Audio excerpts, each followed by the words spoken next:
Culture wars. So now we've got the Morrison government building a $600 million gas-fired plant because global warming craziness is closing out coal-fired power stations. There's so much panic around about the planet frying, even though, when you look at it, the latest satellite records, the temperature this year has actually dived now to below the average for the last decade of last century.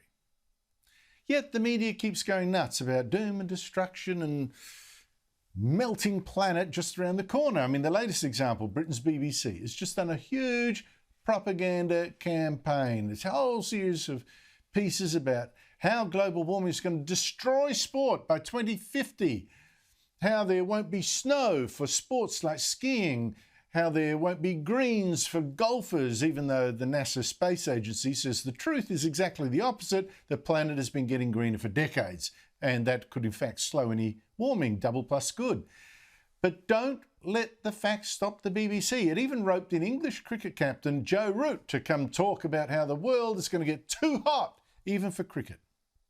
It's scary to think that the game as it is right now might not be the case in even 30 years' time. One of the things that we will have to take attention to is being able to manage the heat as best we can. And joining me on Culture Watch is Rowan Dean, Culture Wars, editor of The Spectator Australian, host of Outsiders on Sky News every Sunday at 9 a.m. Rowan, how does the BBC get away with pushing such alarmist nonsense? Has it no shame? It has no shame at all, Andrew, and let's just run through a few facts. Firstly, May in Britain has been exceptionally cold, one of the coldest Mays in decades. Similarly, April was one of the coldest Aprils in decades. So they're completely ignoring the facts on the ground, the facts that most people in Britain would be aware of. For example, over Christmas, we had the Thames freezing over in December and January, which it hasn't done again since 1962. You can actually go back through the patterns of cold weather in Europe, and what we're seeing is normal for extremely cold weather at this time of year happens every 50 years or so, and that's the way it goes, or even longer. So they're completely ignoring what is happening and continuing with this warming nonsense. And at what point do the public, the general public, say this isn't good enough? You've just got to stop lying to us. The politicians are lying, and older people who have lived, anyone over 50 knows that the climate is doing what it's always done. It's typical cycles, warming and cooling periods. Yes, there was some warming during the 80s into the 90s. Even NASA admit that that's kind of cooled off now. NASA will tell you that the oceans are not rising, that islands are not shrinking. So the data is all there. So, Andrew, you say why do the BBC have no shame? The BBC have no shame because they're left-wing propagandists. But what I can't understand, Andrew, is why Angus Taylor, why Scott Morrison, why Josh Frydenberg, why Simon Birmingham, why the people who we have elected to look after our economy and our future prosperity buy into this garbage when there is no evidence, no scientific proof whatsoever that Australia or the planet is warming. In fact, it gets worse than that, Andrew, because every time, for example, in Britain, they try to convince people that global warming is happening, they talk about Australia and they say, oh, it's the Australian bushfires or the Australian Great Barrier Reef. Then in Australia, they say, oh, it's something happening over there, and it's the islands over there or wherever. The lies are just out of control, and people have to start demanding of their elected representatives, where is the scientific evidence that says the planet is warming, that says where is the evidence? There isn't any. Well, it's so interesting you say that because, I know that some global warming activists are now going to be shrieking at their TVs, listen to the science, you guys, even though you just quoted a bunch of statistics. I'd love to. Please show us the science. Exactly. If only. I just quoted NASA and satellite data and University of Alabama at Huntsville data. And what I want to know is what science US President Joe Biden is quoting. This guy's a complete alarmist. What scientists is he listening to when he says things like this, selling his massive new global warming schemes? Have a listen. In my view, we've already waited too long to deal with this climate crisis. We can't wait any longer. We see it with our own eyes, we feel it, we know it in our bones. It is an existential threat. Okay, Rowan, I just said, you know, what are the experts Biden is relying on for evidence? Where are they? Apart from the evidence of his bones, apparently his bones are telling him. Well, exactly. When he held his world leaders meeting last month, Biden actually invited a teenage girl to lecture the world leaders there and abuse them. Here she is. You are the naive ones if you think we can survive this crisis in the current way of living. So that's one Biden expert, and now his climate envoy John Kerry is asking the Pope to come and address world leaders at the climate conference in Glasgow this year. Well, the Pope is one of the great voices of reason and compelling moral authority on the subject of the climate crisis. His voice will be a very important voice leading up to and through the Glasgow conference. So, Rowan, is the Pope a very important voice in climate science? Well, they keep telling us to listen to the science. They keep saying, listen to the science, listen to the scientists. But for the last decade, they've never presented us with any scientists, not any credible ones. You have pop stars, you have David Attenborough, who's not a scientist, he's a TV presenter, and a fairly batty one at that. You've got Greta Thunberg, who is a 16-year-old schoolgirl who's wagging off school, who told all our 18. children around the world, 18, to panic. She actually said, panic, because our house is on fire. We saw in the last election here in Australia, Zali Steggall's got elected, and a girl at her rallies was panicking in tears, absolutely convinced that the planet was being destroyed.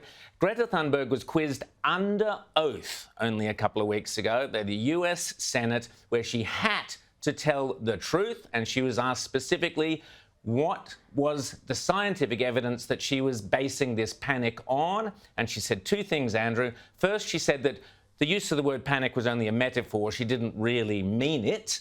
And secondly, in other words, she was joking. Oh, yes, it was a metaphor. She didn't really mean panic. She was just, it was a metaphor. And secondly, she said, I have no scientific basis for that claim. Now, that's the reality, but you don't hear that on the news. All you get is people like Kerry citing the Pope and others. There is no credible scientific evidence that says the planet is warming. Yes, there was warming, and you pointed out this many times, but currently there is not warming, and there is not the panic scenario that all our politicians insist, this existential threat that somehow we have to change our way of living, otherwise the planet is doomed. Scott Morrison, seriously, Scott Morrison sat on a Zoom conference with that young lady who is nothing but a radical Marxist, or she's basically a puppet for radical Marxists. When are our politicians going to say enough is enough? Exactly. When are our politicians going to say, show us the evidence?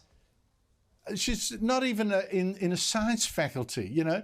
And this is the thing that puts that makes you realise when they keep trotting out these people to lecture us, the Greta Thunbergs, this university student, the Pope, you know, you just think, but really, you know, I thought this was about science, but clearly it's about something completely different. Now, last night I called John Kerry, you saw the grab there, the Biden's climate envoy. I called Kerry the dope with the Pope. Now, if you think that's harsh, and I did think, well, maybe I was going for cheap laughs, but here maybe you were doing a metaphor. Kerry, maybe it was a metaphor, like Greta Thunberg's metaphor. It was a metaphor.